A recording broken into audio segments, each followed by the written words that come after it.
안녕하십니까, 여러분. 저는 70대 노인입니다. 나이 먹고 이렇게 글을 적어보려고 하니 매우 어색하고 생소하게 느껴지네요. 남들도 사는 인생 다 똑같을 것이고 사연 없는 사람 없다지만 저도 참 슬픈 사연이 하나 있었습니다. 저는 하나뿐인 딸아이로 인해 잘 극복했지만 말이죠.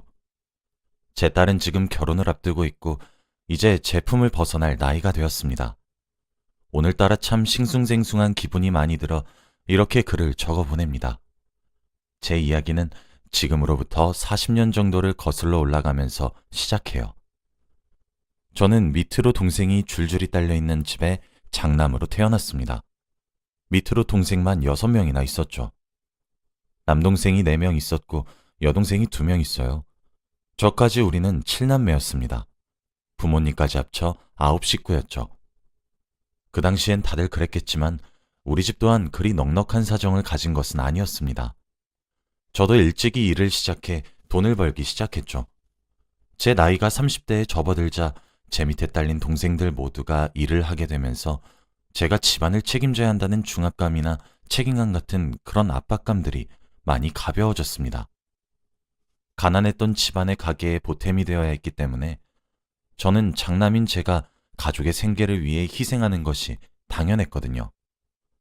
그런데 그런 속박에서 저는 30대가 되어서야 벗어날 수 있었던 거죠. 그 나이가 돼서야 저는 주위를 둘러볼 수 있는 여유가 생겼습니다. 저는 여유를 가질 수 있게 되자마자 제일 먼저 한 일이 차를 한 대 사는 일이었어요. 당시 포니가 아주 인기 있는 차였죠. 당시 200만 원 정도 들여서 차를 샀던 것 같습니다. 그때 200만 원이면 상당히 큰 돈이었죠. 그리고 여행을 다니기 시작했어요.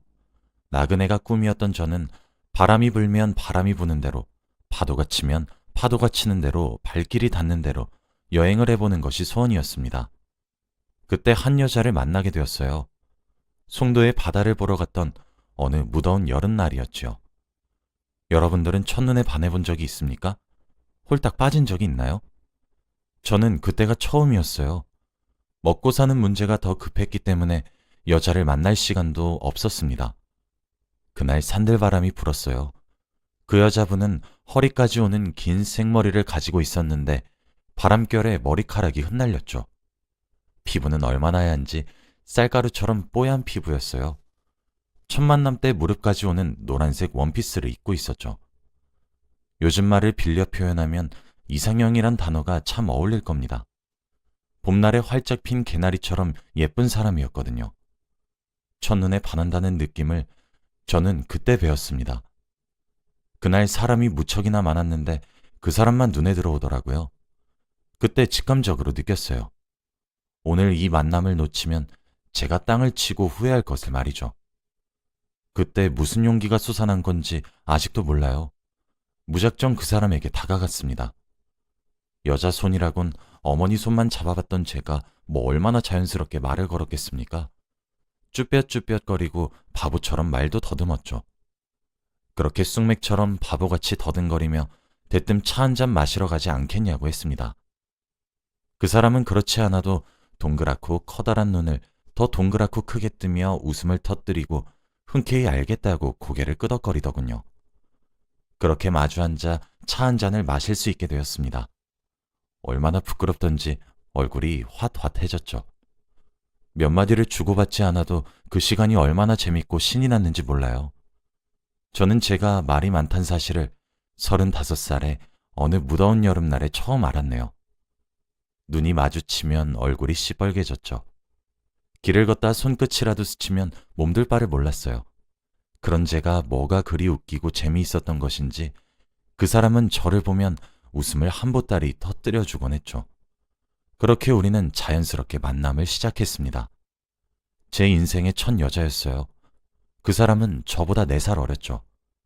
저보다 어렸지만 정말 현명하고 지혜로운 사람이었습니다. 제가 버팀목이 되어주진 못할 망정 항상 저를 품어주었죠. 우리의 사랑은 깊어져 갔어요. 세상을 다 가진 것만 같았죠.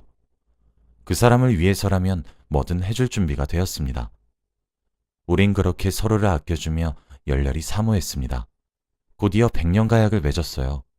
사람이 너무 행복하면 오히려 불안해지는 것을 아시나요? 제가 딱 그랬었습니다. 너무 행복해서 오히려 이 행복이 깨질까 두려워 불안해졌거든요. 결혼을 했지만 저희에게 아이가 찾아오지 않았어요. 1985년, 결혼한 지 6년이 되던 해 그 사람을 쏙 빼다 박은 딸을 하나 낳았죠. 행복이 배로 늘었습니다. 우리 딸아이가 1살, 2살 먹을수록 어쩜 그리 예쁜 짓만 하던지. 하루는 글쎄 퇴근을 하고 집으로 돌아오니 마누라는 깔깔 웃고 있고 딸아이는 바닥에 엎드려 엉엉 울고 있더라고요. 퇴근하자마자 너무 놀래서 딸에게 달려가 일으켜 세우고 무슨 일이냐고 물어보니 딸아이가 엉엉 울면서 끄끄거리면서 대답하더라고요. 아빠랑 결혼 못해? 하면서 말이에요. 끄끄거리니까 한 번에 말하지도 못하는 게 어찌나 귀엽던지 그 사람이 딸아이에게 이미 엄마랑 결혼해서 결혼 못해 라며 놀리더라고요. 딸은 엉엉 울면서 제 어깨를 때리며 왜 자기를 두고 먼저 결혼을 한 거냐는데 아직도 그 모습이 눈에 아른거립니다. 하루하루가 행복이 충만한 하루의 연속이었어요. 주위에선 애처가니 팔불출이니 저를 허구한 날 놀려대기도 했죠. 아까 행복하면 불안하다고 했잖아요. 갑자기 비극이 찾아왔어요. 제가 느낀 불안함이 불행을 불렀나 봅니다. 아내에게 급성 간경화가 찾아왔거든요. 엄청나게 건강했던 사람이었는데 하루아침에 병원 신세를 지게 되었죠. 아내에게 남은 방법은 간 이식뿐이었습니다. 이식 수술을 위해 적합성 검사를 했어요. 하지만 저와 처가댁 모두 맞지 않더라고요. 저희에게는 간 기증자가 생기기만을 기다리는 것 말고는 별다른 방법이 없었죠. 간 기증자를 기다리며 하루하루 바짝바짝 입술이 타들어갔습니다. 시일 내로 이식하지 않으면 아내는 세상을 등져야 했거든요. 정말 눈에서 눈물이 마를 날이 없었습니다. 아내는 그런 제 얼굴을 쓰다듬어주며 그저 괜찮다, 사랑한다 뿐이었어요. 이게 마지막일 수 있다고 말을 하며 매일 유언처럼 말을 했죠. 딸에게 어떻게 대해야 할지, 집안일은 어떻게 해야 할지 사소하고 세세한 부분에 대해 말을 해주면서 말입니다. 항상 마지막은 우리 딸을 잘 부탁한다는 말이었어요. 저는 종교가 없었고 신을 믿지 않았지만 매일 하늘에 대고 빌었습니다. 제 간이 맞다면 제 것을 떼어서라도 줄 수 있는데 하늘에다가 제발 우리 아내를 한 번만 살려달라고 매일 밤마다 기도했어요. 제 기도가 하늘에 닿았던 것인지 얼마 후 정말 기적적으로 간 기증자가 나타났습니다. 그렇게 아내는 수술실로 들어갔어요.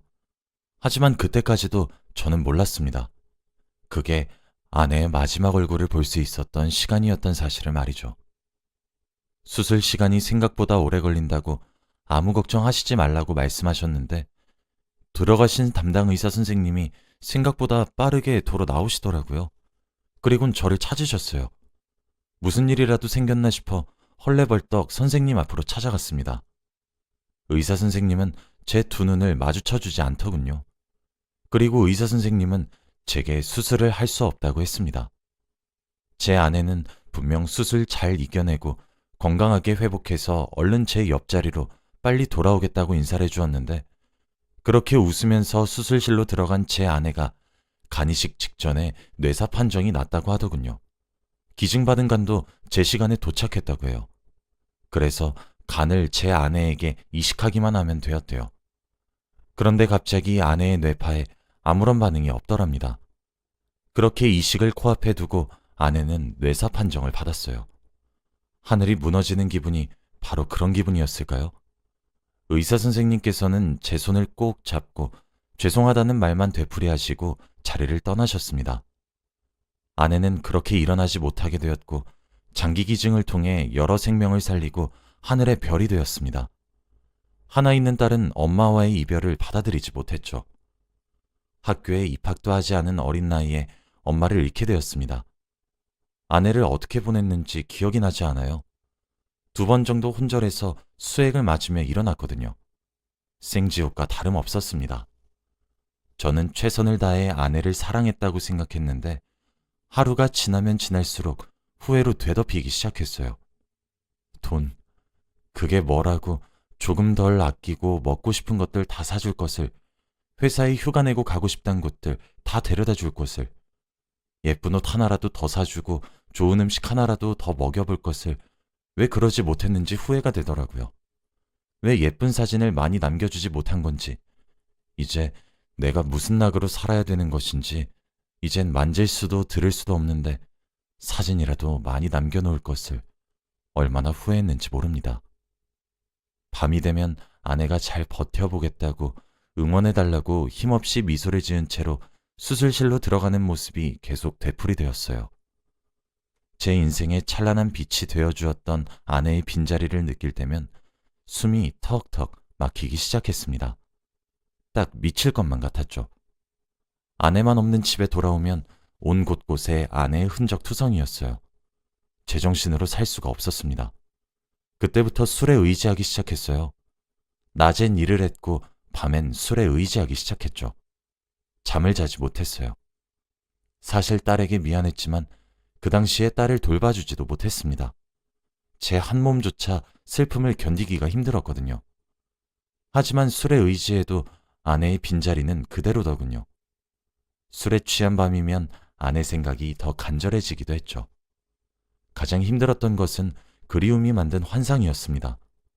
저녁 늦게까지 일을 하고 퇴근을 해서 집으로 들어오면 부엌에서 제가 좋아하는 김치찌개 냄새가 코를 훅 스칩니다. 그런데 집안은 차가운 정막만 흐르는 거죠. 온기 하나 없이 말입니다. 아내가 병원에 입원하기 전에 챙겨 먹으라고 만들어준 곰팡이 핀 반찬들을 냉장고에서 꺼내 식탁에 하나씩 올려놓고 밥을 먹었습니다. 습관적으로 아내가 항상 앉아서 조잘조잘 이야기하던 자리를 쳐다보며 말이죠. 정작 제가 먹었던 것은 소금간 나는 것을 깜빡해 삼삼한 맛이 나는 계란 후라이와 소주뿐이었죠. 그런 일상을 살면 당연히 몸부터 병듭니다. 건강에 빨간불이 뜨죠. 하루는 몸이 너무 아파 병원에 갔더니 간염이더군요. 술이 원인이라고 이러다 크게 일이 날 수 있다고 생각했습니다. 제 소식을 가장 먼저 들은 사람은 제 막내 여동생이었어요. 막내 여동생은 제 딸아이를 돌봐주고 있기도 했고요. 병원으로 오더니 자기 가슴을 퍽퍽 치며 주저앉아서 울더군요. 저보고 언제까지 이렇게 살 거냐고, 기어코 이렇게 새언니 뒤를 따라갈 거냐고, 오빠까지 이러면 우리 조카 불쌍해서 어떻게 하냐고, 제발 정신 좀 차리라고, 언니 닮은 딸내미 고아 만들고 싶냐고 하면서 펑펑 눈물을 쏟으며 우는데 문 근처에 서 있던 딸아이가 죽는다는 말에 발작을 하듯 울며 제게 죽지 말라고 하더군요. 저는 그때 정신을 차렸습니다. 아직 어리기만 한 우리 딸아이가 죽음을 모르지 않는다는 사실을요. 이젠 그 누구보다 죽음에 예민한 사람이 되었단 것을 말입니다. 그렇게 딸을 부둥켜 안고 얼마나 눈물을 흘렸는지 몰라요.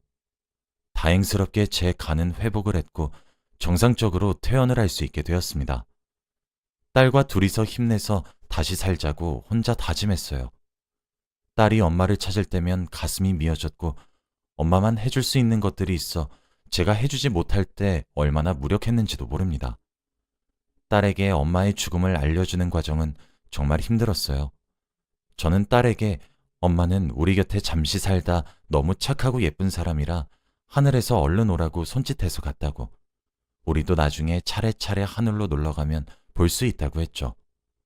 딸아이는 씩씩하게 이겨내 주었습니다. 저보다도 낫더군요. 지엄마를 닮아서 그런가 딸아이는 아내처럼 봄날에 피는 노란 개나리꽃처럼 예쁘게 자라주었어요. 속 한번 썩이지 않고 참 착하게 잘 자라주었죠. 딸은 나이가 먹을수록 커갈수록 아내를 쏙 빼닮더군요. 딸을 보고 있으면 한없이 아내가 그리워지곤 했습니다.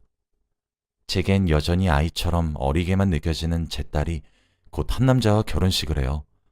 언제 이렇게 훌쩍 커서 제품을 벌써 벗어나려고 하는 것인지 감격스럽기도 감동적이기도 한편으로는 조금 서운하기도 합니다.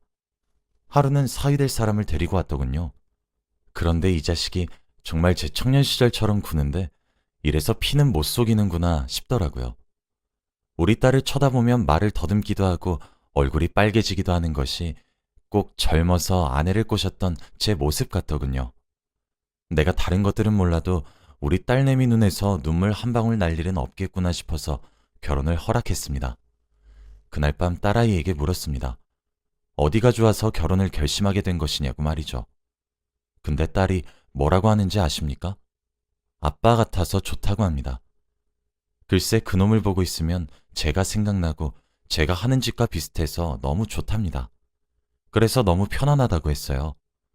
그렇냐고 무심하게 넘겼지만 방에 들어가 얼마나 눈물을 쏟았는지 몰라요. 감격의 눈물인지 떠난다는 사실에 대한 서운함의 눈물인지 아직도 모르겠네요. 며칠 전 예비사위가 절 찾아왔더군요. 딸과 함께 오지 않고 왜 혼자 왔냐고 물으니 제게 부탁드리고 싶은 것이 있어 이렇게 딸아이 몰래 절 찾아온 것이라고 대답했습니다. 그 말을 듣고 결혼을 하는데 금전적으로 조금 모자란 건가 머릿속에 정말 오만 가지의 걱정이 다 들더군요. 그런데 제 예상과는 다른 부탁을 들어달라고 하더군요. 저는 몰랐는데 예비사위에게 제 딸이 저를 모시고 살고 싶다고 했습니다. 그런데 아빠는 분명히 거절할 것이 분명한데 어떻게 해야 될지 모르겠다고 자기가 결혼하고 나가버리면 이제 우리 아빠 정말 혼자가 되는 건데 자긴 그 꼴을 곧 죽어도 못 보겠다고 했대요. 그리고 제게 예비사위를 데려와 인사시키기 전에 우리 아내 무덤에 예비사위를 먼저 데려가서 보여줬다고 합니다. 그때 엄마 무덤 앞에서 그러더래요. 아빠가 고집 부려서 혼자 살고 싶다고 하면 몰래 아빠 꿈속에 나타나서 딸내미 말 들으라고 혼내달라고 그랬대요. 그러면서 제게 꼭 함께 살자고 제 두 손을 꼭 잡아주며 이야기를 하더군요. 제가 아닐세, 내가 얹혀 살면 괜히 자네가 불편해질 건데 내가 무슨 염치로 그러겠나? 나는 그렇게 피해주면서 그러고 싶지 않아. 라고 하니까 예비사위가 그러더군요. 어쩜 하윤이가 예상했던 말 그대로 하세요. 아닙니다. 장인어른 전혀 아니에요. 절대 피해주는 게 아니에요. 장인어른께서 제가 하윤이와 결혼하게 해달라고 결혼 허락받으러 왔을 때 제게 뭐라고 하셨습니까? 우리 귀한 딸내미 두 눈에 눈물 한 방울 흘리는 일 없게 하겠다고 약속해달라고 하셨지 않습니까? 그런데 저 지금 장인어른이 고집 피우셔서 결혼을 하기도 전에 하윤이 눈에서 눈물 빼게 생겼어요. 그러니 어쩌겠습니까? 제가 하윤이랑 결혼하려면 이렇게 장인어른께 고개 숙이고 같이 살아주세요 하고 부탁을 드려야죠. 하며 너스레를 떨더라고요. 싫다 괜찮다 해도 통하질 않았습니다. 결국 제게 알겠다 대답을 확실히 받고서야 자리에서 일어나더군요. 집을 나서면서도 장인어른 덕분에 저 하윤이한테 이쁨 받겠어요 하고 나서는데 참 어찌나 고마웠던지 정말 말로 표현이 안 되더군요. 하늘로 간 우리 아내도 말년에 제가 외롭지 말라고 선물처럼 사위를 보내준 것은 아닌가 싶습니다. 한 달 뒤 저랑 딸은 아내와 함께 살았던 이 집을 벗어나 새로운 보금자리에서 새로운 가족과 함께 살기로 했어요. 딸아이의 결혼도 앞두고 있고 이사도 앞두고 있어서 그런지 마음이 참 싱숭생숭한 것 같습니다. 부족한 아버지였던 제 손에 이렇게 예쁘고 착하게 자라준 딸이 너무 자랑스럽고 사랑스럽네요. 오늘따라 하늘로 간 우리 아내가 많이 그리운 날입니다. 딸의 결혼식 날에 울지도 모르겠습니다. 제 인생 이야기를 들어주셔서 감사해요. 다들 행복한 하루가 되셨으면 좋겠습니다. 감사합니다.